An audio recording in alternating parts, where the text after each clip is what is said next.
మాకు రావాల్సిన రిజర్వేషన్లన్నీ ఎస్టీలు కొట్టేస్తున్నారని చెప్పేసి కాంగ్రెస్ పార్టీ చెందిన తెల్లా వెంకట్రావు ఇంకొంతమంది గిరిజన తెగకు చెందిన ఎమ్మెల్యేలు సుప్రీంకోర్టుకు వెళ్ళడం జరిగింది. ఇదే అంశంపై మనతో మాట్లాడడానికి సేవాలాల్ సేన వ్యవస్థాపక అధ్యక్షులు సంజీవ్ నాయక్ ఉన్నారు. అసలు వారిని అడిగి తెలుసుకుందాం. అన్న ఏంటి అసలు రచ్చ ఏంటి? అసలు రిజర్వేషన్లు వాళ్ళే మీరు కొట్టేస్తారా, మీరు వాళ్ళే కొట్టేస్తారా? అసలు ఏంది రప్చర్ అంతా? ఎవరికి ఎవరు కొట్టారు? ప్రభుత్వం చూస్తూ అట్లా ఊరుకోదు. గుడ్డి కూడా ఉండదు కదా. పరిపాలన చేసే అధికారులు, ఎగ్జిక్యూషన్ చేసేవాళ్ళు నీ సొమ్ము నేను తీసుకుంటున్నా అంటే ఒప్పుకుంటారా? నీ సొమ్ము నాకు రానియారు, నా సొమ్ము నీకు రానియారు. పొరపాటున జరిగితే తప్ప ఎవరు తీసుకోపోవట్లేదు. ఆ భ్రమలో ఉన్నారు, ఆ భ్రమలో నడిపిస్తున్నారు కొందరిని. అది సమస్య. ఈ పంచాయతీ మాకు మధ్యన పంచాయతీ కాదు. అది పంచాయతీ పెట్టిన పంచాయతీ. పెట్టిన వాళ్ళకు తెలుసు, వాళ్ళు చాలా క్లియర్గా ఉన్నారు. మేము కొట్టుకొని రావాలి, రోడ్ల మీద ఉండాలని. అది వాళ్ళ లక్ష్యాన్ని నెరవేర్చుకోవడానికి మా మధ్యన పంచాయతీని క్లియర్గా సృష్టించారు. లేకపోతే ఎప్పుడో నిలిచిపోయినటువంటి మా పంచాయతీ ఎస్టీలలో, లంబాడీలకు, గోండ్లకు విపరీతమైనటువంటి పెద్ద పెద్ద పంచాయతీలు అయినాయి. మా ఆస్తుల నష్టం జరిగింది, ప్రాణ నష్టం జరిగింది. అన్ని రకాలుగా మేము ఇబ్బంది పడ్డాం. మేము ఓపికతో ఉన్నాం. ఎందుకంటే ఇది పెడుతున్న పంచాయతీ కాబట్టి మనం తొందరపడొద్దు, ఓపికతో ఉండాలని చాలా ఓపికతో ఉన్నాం ఆ రోజుల్లో. మేము చాలా ఓపిక. అంటే అసలు ఈ ఇంత డెమోక్రటిక్గా, ఇంత శాంతియుత వాతావరణంలో అంత పెద్ద మూమెంట్ జరగడం అనేది లంబాడీలతో సాధ్యమైంది. అలాంటిది ఇప్పుడు మళ్ళా కాంగ్రెస్ పార్టీ శాసనసభ్యుడిగా ఉన్న తెల్ల వెంకట్రావు గారు కావచ్చు, కాంగ్రెస్ పార్టీలో ఉన్నటువంటి స్వయం బాబురావు మాజీ ఎంపీ గారు కావచ్చు, వీళ్ళు సుప్రీంకోర్టులో కేసు చేయడం అంటే దాని అర్థమైంది. అసలు దేనికి వేస్తారు? ఎన్నిసార్లు వేస్తారు? ఎన్నిసార్లు వేస్తున్నారు? ఏం చెప్తున్నది కోర్టు? వాళ్ళు సక్రమమే అని చెప్తున్నది కాబట్టి మళ్ళీ వాళ్ళు కింద కావచ్చు పైన కావచ్చు కింద, మళ్ళీ నువ్వు కావచ్చు స్వయం కావచ్చు బోయం, వీళ్ళతో వేపిస్తారు వాళ్ళు. అంటే మాకు రావాల్సిన విద్యా ఉపాధి అవకాశాలు మొత్తం లంబాడీలు కొట్టేస్తున్నారు. సో మా జాతి వెనకబడిపోతుంది అని చెప్పేసి. అసలు మీరు ఇక్కడి వాళ్ళే కాదు, మీరు మైగ్రేట్ అయ్యి తెలంగాణకు వచ్చారు, లేకపోతే అప్పుడున్న ఆంధ్రప్రదేశ్కి వచ్చారని వాళ్ళ వాదన. ఏం చెప్తారు దానికి? ఏమంటున్నా అంటే మీరు అన్న పాయింట్లో మొత్తం వాళ్ళే మేము ఉద్యోగాలు కానీ మొత్తం వాళ్ళే లాక్కుంటున్నామని అంటున్నారు కదా. నేను రెడీ, అన్నీ తీసుకొని వస్తా. డాటాను మొత్తం ముందు పెడదాం. ప్రభుత్వం నుంచి కూడా ఒక అధికారిని తీసుకొని పోదాం, లేదా ప్రభుత్వ అధికారి దగ్గర కూర్చుందాం. ఎవరు సొమ్ము ఎవరు తిన్నారు, వాళ్ళ వాటా మేమేమైనా ఎక్కువ తీసుకున్నామా, లేదా మా జనాభా తగ్గట్టుగా మేమేమైనా తీసుకున్నామా, మాకేమైనా తగ్గిందా పెరిగిందా, మీ అందరి సమక్షంలో చర్చకు మీరు రెడీ. ఇది బదనాం చేయడానికి ఇక మమ్మల్ని ఒక కార్నర్ చేసి, లంబాడీలు అంటేనే ఒక భయంకరమైనటువంటి వాతావరణాన్ని అమాయక వాళ్ళ నోరు కానించి గుంజుకుంటున్నట్టుగా మమ్మల్ని చిత్రీకరించి మమ్మల్ని అవహేళన అవమానాలు చేస్తూ రోడ్ల మీద ఒక రకమైనటువంటి కోణంలో చూస్తున్నారు. నేనేమంటున్నా అంటే మేము ఈ మొత్తం జనాభాలో మేము 30 lakhs పాపులేషన్ ఉన్నాం. మేము 40 lakhsలో గిరిజన తెగల జనాభా 40 లక్షలు. మేము 30 లక్షల మంది ఉంటే 10 లక్షలు, మొత్తం 32 తెగలు కలిసి 10 లక్షల మంది. ఇక మా జనాభా దామాష ప్రకారం మాకు రావాలి కదా. మరి ఈ లెక్కన నేను తీస్తే 2011 సెన్సెస్ ప్రకారం చూస్తే 2011 సెన్సెస్ ప్రకారము 24 లక్షల జనాభా ఉన్నటువంటి మేము ఉద్యోగాల్లో చూస్తే మేము 3వ ప్లేస్లో ఉన్నాం. ఫస్ట్ ప్లేస్లో ఎర్కలా కమ్యూనిటీ ఉన్నది. ఎర్కలా కమ్యూనిటీ 1,32,000 2011 సెన్సెస్ ప్రకారం. మరి వాళ్ళు టాప్లో ఉన్నారు అంటే వాళ్ళ జనాభా కంటే ఎక్కువ ఉన్నారు. తర్వాత గోండు కోయ కమ్యూనిటీ, తర్వాత మేము ఉన్నాం. వాళ్ళ పాపులేషన్ మొత్తం కలిపితే కూడా కోయలకు 3,40,000 మంది ఉంటారు, 2,70,000 చిల్లరైన గోండ్లు ఉంటారు. గోండ్లు, నాయక్పోళ్ళు వీళ్ళందరూ కలిసి. మరి వాళ్ళకంటే మేము ఇంత జనాభా ఉన్నప్పుడు మేము 3rd ప్లేస్లో ఎందుకు ఉండాలి? ఒకటి. నెంబర్ 2, వాళ్ళన్నట్టే 76లో మేము అక్రమంగా వచ్చినాం అంటున్నారు కదా. రైట్, వదిలిపెడదాం. 76 వరకు ఈ ఏజెన్సీ ప్రాంతంలో కానీ, ఈ రాష్ట్రంలో, ఉమ్మడి రాష్ట్రంలో కానీ గిరిజన సంక్షేమానికి సంబంధించిన ఫలాలు ఎవరికి పోయినప్పటిదాక మేము మాకైతే రాలే కదా. మాకు రానట్టే కదా అవి. ఎందుకంటే మేము లంబాడీలో, ఎస్టీలో లేవని వాళ్ళు మాటకు చెప్తున్నారు. మరి అప్పటిదాకా మంత్రులు ఎవరు? తెలంగాణ ప్రాంతం నుంచి ఎమ్మెల్యేలు ఎవరు? వాళ్ళ కమ్యూనిటీకి సంబంధించిన వాళ్ళు కదా. జిల్లా కలెక్టర్లు ఎవరు ఉన్నారు? వాళ్ళ కమ్యూనిటీకి సంబంధించిన వాళ్ళు కదా. మరి వీళ్ళందరూ ఉన్నప్పుడు వాళ్ళ కమ్యూనిటీని ఎందుకు బాగుపెట్టుకోలేదు? బాగుపడాలి కదా. అంటే మొత్తం స్వాతంత్రం వచ్చిన కాడ నుంచి 76-80 దాకా మేము తెలంగాణలో ఎస్టీ నియోజకవర్గాల్లో పోటీ చేసేంత వరకు అనుభవించింది మొత్తం వాళ్ళే కదా. లక్షల కోట్ల రూపాయలు అంటే ఎడిపోయినవి. అయితేనేమో వాళ్ళు తినేనా ఆగం చేసుకోవాలి, లేదా మధ్యవర్తులు, దళారులు, రాజకీయ నాయకులు, అధికారులను తినాలి. అంటే మేము వచ్చిన కాడ నుంచి ఈ గిరిజనులకు సంబంధించిన సంక్షేమాలు, గిరిజనులకు సంబంధించిన చట్టాల మీద సంపూర్ణ అవగాహన కల్పించుకున్న తర్వాత మేము చదువుకునే పైకి వచ్చినాం, కష్టపడతాం. ఆ చట్టాల మీద అవగాహన వచ్చిన తర్వాత మిస్యూజ్ జరగడానికి ఛాన్స్ లేకుండా పోయింది. గతంలో లక్షల కోట్ల రూపాయలు వచ్చినట్టే కదా ప్రభుత్వాలు సప్లాను ఇప్పుడున్నట్టే ఎస్టీలకు ఎస్సీలకు ఖచ్చితంగా డబ్బులు పంపించాలిగా కేంద్ర రాష్ట్ర ప్రభుత్వాలు. మరి పంపించిన డబ్బులు ఎడిపోయినంటే అధికారులు తిన్నారు. ఎందుకు తిన్నారంటే వీళ్ళకు మాయమాటలు చెప్పి బురుడి కొట్టించి పాపం వాళ్ళ నోరు కానించి వాళ్ళు కొట్టుకుని తిన్నారు. రాజకీయ నాయకులు తిన్నారు. వీళ్ళ దాంట్లో ఉన్నటువంటి పెద్దలుగా చెప్పుకోబడే వాళ్ళు తిన్నారు. మేము రాలేదు అక్కడ తిన్న దాంట్లో. తెలంగాణ నుంచి మేము అప్పుడు లంబాడీలం. మేము ఇంకా ఎస్టీ కాదని వాళ్ళు చెప్తున్న వాదనకు మేమైతే తినలేదే, మేము ప్రజాప్రతినిధి కాలేదే. మరి మొత్తం డబ్బులు ఎడిపోయినాయి. దాని మీద విచారణ చేయమని ఇప్పుడు అడిగినారా? వాళ్ళు చెప్తుంది కూడా అదే వాదన. ఇప్పటికీ చాలామంది అడవిని నమ్ముకునే ఉన్నాం, బట్ వాళ్ళు సామాజికంగా, రాజకీయంగా, ఆర్థికంగా లంబాడీలు బలపడ్డారు. సో మా అవకాశాలన్నీ వాళ్ళే కొట్టేస్తున్నారు, అటు విద్యలో కానీ, ఉపాధిలో కానీ, ఉద్యోగాలలో కానీ అని చెప్పేసి వాళ్ళని ఏం సమాధానం చెప్తారు మరి వాళ్ళకు? ఇప్పుడు ప్రజెంట్ కరెంట్ సిచ్యువేషన్ చూద్దాం. తెలంగాణలో 12 అసెంబ్లీ స్థానాలు ఎస్టీలకు ఉన్నాయి. ఎన్ని? 12 ఉన్నాయి. 12లో మా శాసనసభ్యులు, బంజారా శాసనసభ్యులు ఎంతమంది? 5 మాత్రమే ఉన్నారు. డాక్టర్ రామచంద్ర నాయక్ డోర్నకల్, మహబాద్ మురళి గారు, దేవరకొండ బాలనాయక్ గారు, వైరా రామదాస్ నాయక్ గారు, అనిల్ జాదవ్ గారు బోత్. మిగతా 7 ఎవరు? వాళ్ళే కదా. మరి మా జనాభా ఎంత? మేము 30 లక్షల మంది. వాళ్ళ జనాభా మొత్తం కలిపి ఎంత? 10 లక్షల మంది. మరి 10 లక్షల మందికి 7 ఎమ్మెల్యేలు ఉంటే 30 లక్షల మందికి మాకు 5 ఎమ్మెల్యేలా? అంటే ఎవరు ఎక్కువ అనుభవిస్తున్నట్టు? ఈ రాష్ట్రంలో మంత్రి ఎవరు? సీతక్క. మాకు మంత్రి ఉన్నాడా? లేరు కదా. అంటే మంత్రి పదవిలో మీరు ఉంటారు. ఇప్పుడు 7 శాసనసభ్యులు ఉంటారు, ఒక ఎంపీ ఉన్నారు మీకు. మాకు 5 ఎమ్మెల్యేలు, ఒక ఎంపీ, ఒక ఎమ్మెల్సీ ఉన్నారు.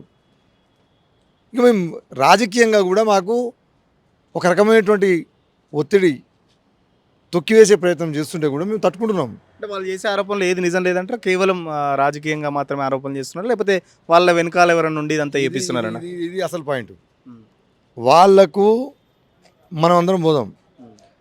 కోయలు లంబాడీలు కలిసే ఉన్నారు ఊర్లలో. గోండ్లు లంబాడీలు కలిసే ఉన్నారు. అక్కడ రాలే ఈ పంచాయతీ ఎక్కడ వచ్చిందంటే వెనక ఉండి ఈ కుట్ర చేసినటువంటి వాళ్ళ దగ్గర నుంచి వచ్చిన పంచాయతీ ఇది. ఎందుకు చేస్తున్నారంటే ఇప్పుడున్నటువంటి ప్రభుత్వం ఎందుకు ఎత్తుకుంది ఈ అంశాన్ని అంటే ముఖ్యమంత్రి గారి స్వయం నియోజకవర్గం, సొంత నియోజకవర్గమైనటువంటి కొడంగల్లో లగచర్లకు సంబంధించిన భూములు లాక్కోవడానికి ప్రయత్నం చేస్తే అక్కడ లంబాడీలు లడాయి చేసినారు కాబట్టి వెనకకు తగ్గాల్సి వచ్చింది. వెనకకు తగ్గడంతో అది కడుపులో పెట్టుకొని రేవంత్ రెడ్డి గారు ప్లాన్ చేసినాడు. రాజకీయంగా కాదు, వీళ్ళకు అన్ని రకాలుగా అనగదొక్కాలని ఒక ప్రయత్నం మాత్రం బలంగా పెట్టుకున్నాడు.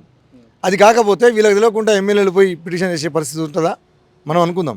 ముఖ్యమంత్రి గారికి తెలియకుండా వారి శాసనసభ్యులు, వారి పార్టీకి సంబంధించిన ఎమ్మెల్యే గారు వాళ్ళ జాతికి అన్యాయం జరిగిందని వేసుకోవచ్చు కదా, ఏం తప్పేముంది? నేను సుప్రీంకోర్టులో వేస్తుందని తప్పనట్లేదు.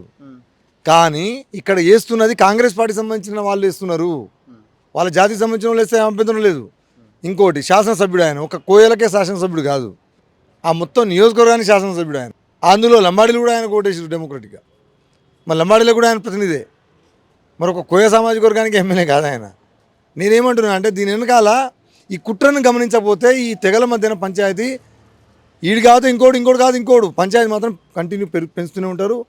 ఎవరి అవసరానికి వాళ్ళు ఆజ్యం పోస్తారు, నిప్పు రగిలిస్తారు. మనం మాత్రం రోడ్ల మీద పోతాం. ఈ ప్రమాదము, ఈ గొడవలు రావడం ఖచ్చితంగా మనకు జాతులకు ఏదో పెద్ద నష్టాన్ని ఇవ్వబోతుంది. అది గమనించాలి. శ్రీనివాసరెడ్డి గారికి ప్రధాన అనుచరుడు భద్రాచలం ఎమ్మెల్యే గారు. పొంగులేటి శ్రీనివాసరెడ్డి గారికి తెలియకుండా ఈయన పోయి ఒక అడుగు వేస్తాడా? ప్రధాన అనుచరుడు, కుడి భుజం. ఇవాళ పొంగులేటి శ్రీనివాసరెడ్డి గారికి గెలిచింది ఎవరి ఓట్లతోటి? పాలేరులో మొత్తం లంబాడీల ఓట్లతోటి. ఒక్క కోయ ఓట్లు లేవు. మరి కొడంగల్లో రేవంత్ రెడ్డికి అక్కడ ఉన్న ఓట్లు ఎవరి? లంబాడీల ఓట్లు ఉన్నాయి. ఉంటే ఎర్ క్లాస్ ఉన్నాయి. ఇంకా అంటే మీరు గెలుస్తారు మా ఓట్లతోటి, మమ్మల్నే ఈ రకమైనటువంటి పద్ధతుల్లో తొక్కాలి, రిజర్వేషన్ తీసేయాలి. ఎవరి తరం కూడా కాదు. నేను చెప్తున్నా, ఛాలెంజ్ చేస్తున్నాను నేను. మా రిజర్వేషన్ తీసేసే ధైర్యం, దమ్ము ఎవరి తరం కాదు. ఎందుకు చేస్తున్నారు వీళ్ళు అంటే మా మీద ఒక అక్కసు పెట్టుకున్నారు. వీళ్ళను తొక్కాలి. మేము ఆ రిజర్వేషన్ లేకపోతే మేము ఇంతో చదువుకునేటోళ్ళం కాకపోతున్నాం. ఉద్యోగాలు వచ్చేటోళ్ళు ఉద్యోగాలు చేసుకుంటున్నారు. ఏదో కొంచెం కష్టపడుతున్నారు, పని చేసుకుంటున్నారు, చదువుకుంటున్నారు, ఉద్యోగాలు చేసుకుంటున్నారు. నేనేమంటున్నా అంటే ఈ ఆదివాసీ సోదరులలో ఈ రకమైనటువంటి వ్యత్యాసాన్ని నింపిన వాళ్ళ కుట్రలను మీరు గమనించండి అంటున్నాను నేను. మాకు పంచాయతీ ఎక్కడ లేదు. పంచాయతీ ఉందని కూర్చొని మాట్లాడదాం. మేము ఎక్కువ తిన్నామా, మీరు ఎక్కువ తిన్నారా అది తింటే దానికి పరిష్కారం ఏంటో చేద్దాం వాటర్ అసలు బంజారాలకు సంబంధించి కానీ లేకపోతే కోయిలకు సంబంధించి కానీ అసలు ఎవరు ఒరిజినల్ ట్రైబ్స్ ఎవరెవరికి ఎంత వాటా దక్కుతుంది ఓవరాల్గా మీకున్న వాటా ఎంత వాళ్ళు ఎంత వాటా పంచుకుంటున్నారు లేకపోతే మీరెంత వాటా పంచుకుంటున్నారు? వాటా ఏం లేదు, 10% అందరు పంచుకోవాల్సిందే. మా దాంట్లో ఇంకా వర్గీకరణ లేదు. 10% పంచుకోవాల్సిందే. ఎవరు టాలెంట్ ఉన్నాడు వాడు ముందుకు పోతాడు.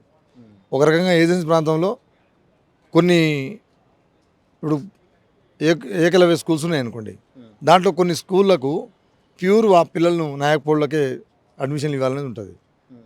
యాక్చువల్లీ రాజ్యాంగం విరుద్ధం అది. అయినా మేము ఆబ్జెక్షన్ చేయాలి, వాళ్ళు కూడా చదువుకోవాలని మాకు తెలిసి కూడా. కొన్ని లోన్లు వస్తే 10 లోన్లు వస్తే ఒక 7 ఈ గోండ్లకు కోయలకు ఇవ్వాలని అంటారు. అట్లా డివైడ్ చేయడానికి లేదు.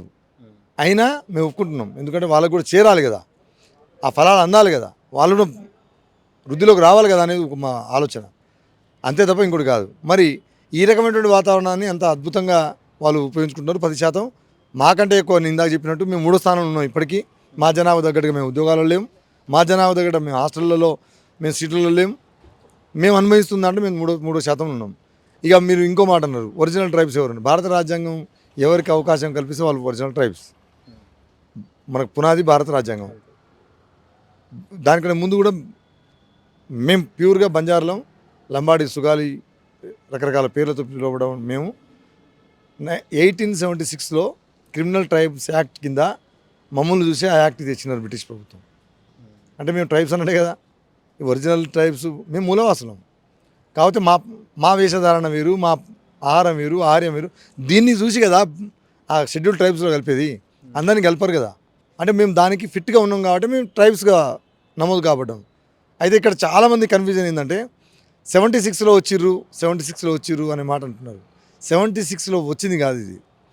ఉమ్మడి ఆంధ్రప్రదేశ్లో ఒక ప్రాంతానికి లంబాడీలు ఎస్టీలుగా, ఈ ప్రాంతానికి లంబాడీలు నాన్ ఎస్టీలుగా ఉండడం ఏంది అనే దాని మీద ఒక పెద్ద పోరాటమే నడుస్తే రివ్యూ చేసినప్పుడు area removal restriction act Andhra Pradesh and Telangana, దాంట్లో 1976లో 108/76 అమెండ్మెంట్ యాక్ట్లో చాలా క్లియర్గా పార్ట్ బిలో తెలంగాణకు సంబంధించిన లంబాడీ, సుగాలి వాళ్ళు పిలువబడుతున్నటువంటి వాళ్ళు అక్కడ ఇక్కడ అంతా ఎస్టీ కిందననే ఒక స్పష్టంగా దాంట్లో చూపించిన తర్వాత ఇంకా పంచాయతీ ఎక్కడిది? మేము లంబాడీలో ఎస్టీ కాదని చెప్తానికి ఎక్కడిది? దాన్ని అప్పటికి ఆంధ్రప్రదేశ్లో ఎస్టీలుగా ఉన్న మేము, ఆంధ్ర ప్రాంతం ఇక్కడ నాన్ ఎస్టీలుగా ఉండడంతో మేము 25 సంవత్సరాలు మేము సంక్షేమ ఫలాలకు దూరం అయిపోయినాం తెలంగాణ ప్రాంతంలో లంబాడీలో. కాబట్టి మేము అప్పుడే లాస్ అయినాం. ఇది ఫస్ట్ జనరేషన్. ఇప్పుడు ఎవరైనా ఉద్యోగాలు చేస్తున్న వాళ్ళు కొంత చదువుకుంటుంటే ఫస్ట్ జనరేషన్ మా లంబాడి దాంట్లో ఈ రిజర్వేషన్ మీద. ఇప్పుడిప్పుడే అందిన రిజర్వేషన్ ఫలాలను పూర్తిగా అనుభవించకుండానే ఈ పంచాయతీలు పెట్టించి పోయినసారి జీవో నెంబర్ 3 ఎత్తేసారు. ఈ జీవో నెంబర్ 3 ఎత్తేస్తే ఎవరికి నష్టం? దీని మీద మాట్లాడతారా వీళ్ళు? ఈ పుల్లలు పెట్టోళ్ళు మాట్లాడిస్తారా? మాట్లాడారు. ఇప్పుడు ఇంకా పంచాయతీ స్టార్ట్ చేసిరు వీళ్ళంటే ఇంకో పెద్ద ప్రమాదం రాబోతుందని అర్థం. నేనేమంటున్నా అంటే రేవంత్ రెడ్డి గారికి, పొంగులేటి శ్రీనివాసరెడ్డి గారికి, మేము పెట్టిన భిక్షతోటి నువ్వు మంత్రి అయినావు, ముఖ్యమంత్రి అయినావు, దీంట్లో ఎటువంటి అనుమానం లేదు. ఇప్పటికన్నా మీ పద్ధతులు మార్చుకోకపోతే మేము ఖచ్చితంగా పాతాళాన్ని తొక్కుతాం, దాంట్లో ఏమనుమానం లేదు. తీసుకొచ్చినాం మేమే, మా భిక్షతోటి నువ్వు వచ్చినాం. కడుపులో కత్తిని పెట్టుకొని మాతో కౌలింతలు చేసుకోవాలని మాత్రం అనుకోవద్దు దయచేసి. పొంగులేటి శ్రీనివాసరెడ్డి గారు అయితే మరీ దారుణం. ఆయన నవ్వి తమ్ముడు అనుకుంటా మాట్లాడతాడు, అన్న అని మాట్లాడుకుంటుంటే నిజంగా అంత గొప్పోడు ఉన్నాడని మా వాళ్ళు కూడా నమ్మిరు. కానీ ఆ నవ్వు వెనకాల బంజారాల మీద ఇంత విషయం ఉందన్న సంగతి మాకు ఇప్పుడు అర్థమవుతుంది. భద్రాద్రి కొత్తగూడెం జిల్లాలో మా పాపులేషన్ తగ్గట్టుగా ఒక్క ఎమ్మెల్యే లేరు. మరి మేము ఎవరిని చెప్పుకోవాలి? ఇది మొత్తం ఆ సామాజిక వర్గానికి టికెట్ ఇప్పించుకున్నాడు. అయినా పాలేరులో మా వాళ్ళు ఓటేసినాం. ఇంకా మాకు సిగ్గు లేదనట, ఆయనకు ఓటేసింది తప్పైందనట. బాధ్యత లేదా? ఎవరిని ఎంకరేజ్ చేస్తున్నావు ఇప్పుడు? మా కార్యకర్తలు, మా సేవలాల్సిన నాయకుల మీద డైరెక్ట్గా నువ్వు మళ్ళా వాళ్ళని రెచ్చగొట్టించి సేవలాల్సిన రాష్ట్ర అధ్యక్షుడి మీద, సేవలాల్సిన జిల్లా అధ్యక్షుడి మీద, మీరు మా ఎమ్మెల్యే మీద కానీ కాంగ్రెస్ పార్టీ మీద కానీ మాట్లాడితే లేపేస్తామని మాట్లాడతారా? మాట్లాడిస్తాడు ఆయన? ఎంతమంది లేకుండా పోతాడు? రెచ్చగొట్టే పద్ధతుల్లో అడుగులేస్తే అస్సలు ఊకోం. అంటే మీరే చెప్తారు వాళ్ళు 10 లక్షల మంది ఉన్నారు, మేము ఒక 30 లక్షల మంది ఉన్నాం అని అంటున్నారు. రాజకీయంగా చూస్తే మిమ్మల్ని ఎంకరేజ్ చేయాలి, 30 లక్షల మంది మీరే ఉన్నారు కాబట్టి, మెజారిటీ మీరే ఉన్నారు కాబట్టి మిమ్మల్ని ఎంకరేజ్ చేయకుండా కేవలం వాళ్ళని ఎంకరేజ్ చేయడం ఎట్లా వస్తున్నారు? మరి వాస్తవానికి చెప్పనా, మాతోటే వాళ్ళకి ప్రమాదం ఉందని భయపడుతున్నారు నాకు అనిపిస్తుంది. వీళ్ళ పంచాయతీని ఈ సుడిగుండంలో తిప్పితేనే వీళ్ళు మనకు కాంపిటీషన్ రాకుండా ఉంటారు అనేది ఒక కుట్ర కూడా ఉన్నది దాంట్లో. ఎందుకంటే అవునన్నా కాదన్నా మా ప్రజలు కష్టపడి పనిచేసేటోళ్ళే. వెనకటికి మా తాతల తండ్రులు ముత్తాతలు కూడా అయితే వ్యవసాయం అని చేసిరు, బావులను తోడిరు, వ్యవసాయ పనులకు చేసుకున్నారు, కష్టపడి పని చేసుకున్నారు. కానీ వ్యాపారాలు చేసిరు, కష్టపడి పని చేసిరు, కానీ ఎప్పుడు చేయి చాచలే. ఇప్పుడు ఏంది, బ్లాక్మెయిల్ చేసిన బానిసత్వాన్ని బానిసలుగా తీసుకోవాలని చూస్తుంది మా కమ్యూనిటీని. రేవంత్ రెడ్డి గారు కానీ, శ్రీనివాస్ రెడ్డి గారు కానీ, టోటల్ కాంగ్రెస్ పార్టీ సంబంధించిన ప్రభుత్వం కానీ. నేనేమంటున్నా, అసలు కాంగ్రెస్ పార్టీ అప్పుడు 76లో ఇందిరాగాంధీ గారు మాకు రిజర్వేషన్ ఇచ్చిందని మీరే అన్ని మీటింగ్లో చెప్తారు కదా. మరి కాంగ్రెస్ పార్టీ ఇచ్చిన రిజర్వేషన్ను ఇప్పుడు మళ్ళీ మీరు కేసు లేపిస్తే ఇది ఎవరికి అవమానం? మీకు కాదా అవమానం? నిజంగా కాంగ్రెస్ పార్టీ ఇచ్చిందని మీరు చెప్పే డబ్బాలు మొత్తం దీన్ని నిజమన్నా నమ్మాలి, లేదా నమ్మియాలి. మరి మా మీద కేసు వేపిస్తున్నారంటే ఇదే కాంగ్రెస్ పార్టీ కేసు వేపిస్తానికి దీని వెనకాల దాని అర్థమైంది అంటే పెద్ద కుట్ర చేస్తున్నారు. లంబాడీలను ఎదగనీయకుండా ఈ కొంచెం తట్టుకోలేకపోతున్నారు. ఈ తెల్ల చొక్కా వేసుకొని కొంత చదువుకొని కొంత నౌకరు చేసుకుంటా కుర్చీలలో కూర్చుంటే తట్టుకోలేకపోతున్నారు. వాళ్ళ కింద బానిసలుగా ఉండే పద్ధతుల నుంచి వాళ్ళకు ధీటుగా పక్కన కూర్చునేసరికి తట్టుకోలేకపోతున్నారు. రాజకీయంగా అవమానిస్తున్నారు, రాజకీయంగా అనదొక్కుతున్నారు. ఈ రిజర్వేషన్ మీద కూడా కుట్ర చేస్తున్నారు అంటే ఇది దుర్మార్గం. అంటే ఇప్పటికే మీరు మంత్రి పదవి రాలేదని చెప్పేసి మీ సంఘాలకు సంబంధించి మంత్రి పదవిని కూడా డిమాండ్ చేస్తున్నారు. మంత్రి పదవి ఇవ్వకుండా మళ్ళీ మీ మీదనే దాడులు కానీ లేకపోతే మీ రిజర్వేషన్లు హరించే విధంగా ప్రభుత్వ చర్యలు ఎట్లా వస్తున్నారు? ఇది ముమ్మాటికి వాళ్ళు అనుకున్న కోణంలో వాళ్ళు ఆలోచించిన పద్ధతుల్లో లంబాడీలు ఉన్నారనేది రేవంత్ రెడ్డి గారు, శ్రీనివాస్ రెడ్డి గారు అనుకుంటున్నారు. ఏమనుకున్నారంటే వాళ్ళు ఈ ఎన్నికలకు 2023లో ఎన్నికల సందర్భంగా వాళ్ళ దాంట్లో ఉన్న మా బంజారా నాయకుల ముందే ఏందా ఊకే మీ కమ్యూనిటీ అని మాట్లాడతారు. 1000 రూపాయలు ఒక కూర బోటి సారా ఇస్తే మీరు ఓటేస్తారు మీ వాళ్ళు, ఊకే మీ కమ్యూనిటీ అని మాట్లాడుతారు మా నాయకులకు చెప్పినట్టుగా అది బయటకు వచ్చింది. మేము చెప్పింది కాదు, వాళ్ళ పార్టీ నాయకులు చెప్పారు బయటికి. అంటే ఇట్నే ఈ లంబాడీ ఓట్లను ఉత్తగానే గంపగుత్తగా వేసుకోవచ్చు డబ్బులు ఇచ్చి అనేది భావన ఉన్నట్టుంది. కానీ చైతన్యం పెరిగింది, ఓటు చైతన్యం విపరీతంగా పెరిగింది. కుట్రలు ఎవరు చేస్తారో గమనిస్తున్నారు. నువ్వు నీ పార్టీలో ఉన్న లంబాడీలకైనా న్యాయం చేస్తున్నావా? నీ పార్టీలో ఉన్న లంబాడీకైనా న్యాయం చేయాలి, మంత్రి పదవి ఇవ్వాలి కదా. పోనీ నామినేటర్ పదవులలో మా వాటా ప్రకారం 10% గిరిజనులందరికీ ఇవ్వాలిగా, ఆదివాసీ గిరిజనులందరికీ. మార్కెట్ కమిటీలలో ఎక్కడ ఇవ్వాలి కదా. మొత్తం ఖమ్మం జిల్లాలో ఏజెన్సీ ప్రాంతం కాకుండా ఎక్కడ కూడా మార్కెట్ కమిటీ చైర్మన్ ఎస్టీకి ఇచ్చిన పరిస్థితి లేదు. ఎందుకు ఇయ్యరు వీళ్ళు? అంటే వీళ్ళకి మా మీద ప్రేమ లేదు, వాడుకోవడమే మాత్రం తెలుసు. మేము మాతో ఓటేపించుకుంటున్నారంటే మేము బానిసలుగా అనుకుంటారు వాళ్ళు. అంటే మీరు చెప్పారు కదా ఇంతమంది మాకు 12 మంది ఎమ్మెల్యేలు ఉంటే మా తరపున 5 ఎమ్మెల్యేలు మరి మాట్లాడుతుర్రా? 5 ఎమ్మెల్యేలు ఈ కేసు మీద కానీ లేకపోతే దీని మీద కానీ ఏమైనా మాట్లాడిర్రా? మంచి పాయింట్ అన్న. ముఖ్యమంత్రి గారికి చూస్తే మా వాళ్ళకి ఎందుకో వణుకు పుడుతున్నట్టుంది. పొంగులేటి శ్రీనివాసరెడ్డి గారికి చూస్తే, రేవంత్ రెడ్డి గారికి చూస్తే, మా ఈ 4 ఎమ్మెల్యేలు కాంగ్రెస్ పార్టీకి సంబంధించిన వాళ్ళు, ఒక ఎంపీ గారు, వీళ్ళు ఎందుకో మాట్లాడలేదు. ఆయన అంత ధైర్యంగా కేసేస్తే వీళ్ళు కనీసం బయటకు వచ్చి మాట్లాడాలి కదా. వీళ్ళు మాట్లాడాలి, కాపాడాలి కదా, బాధ్యత ఉంది కదా. ఎందుకు మాట్లాడలేదంటే వణుకు పుడుతున్నారు. మంత్రి పదవి ఆడుకోలేకపోయారు వీళ్ళు, మంత్రి పదవి తెచ్చుకోలేకపోయారు.